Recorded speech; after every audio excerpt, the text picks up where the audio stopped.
அவர் கட்டுற சபை அப்படிங்கிறது என்ன அப்படிங்கிறது தான் நம்முடைய கேள்வி. அவர் கட்டுற சபை அப்படிங்கிறது எப்படி இருக்கும் அப்படின்னு சொன்னால், ஏன் சபை அப்படிங்கிறத புரிஞ்சுக்கிட்டா எப்படி இருக்கும்ன்றது நமக்கு புரியும்.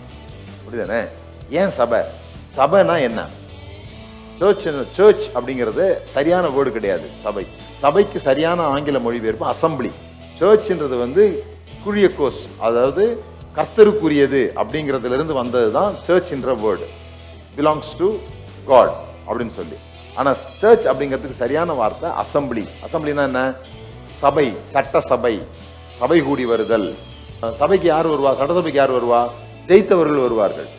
ஜெயிக்கிறதுக்காக வரமாட்டாங்க சபைக்கு, ஜெயிச்சவங்க வருவாங்க. ஜெயிச்சவங்க நிர்வாகம் பண்ணுவாங்க.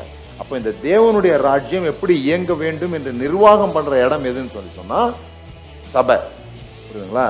ஸோ சபையே ஒரு நிர்வாக அமைப்பு முறைக்கு போயிடுச்சுன்றது தான் இங்க பிரச்சனையே தவிர, நாம என்ன சொல்றோம்னு சொன்னா, இந்த சபை என்பது ஒரு ஆர்கானிசமாக ரட்சிக்கப்படுகிறவர்களை கர்த்தர் அனுதினமும் சபையில் என்ன பண்ணிட்டு வந்தாரு?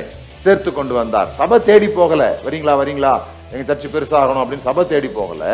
ரட்சிக்கப்படுகிறவர்களை கர்த்தர் அனுதினமும் என்ன பண்ணாரு? சபையில சேர்த்து கொண்டு வந்தார். சபைன்னு நம்ம சொன்ன உடனே நம்ம இப்ப இருக்கிற அந்த சிஸ்டம் கிடையாது.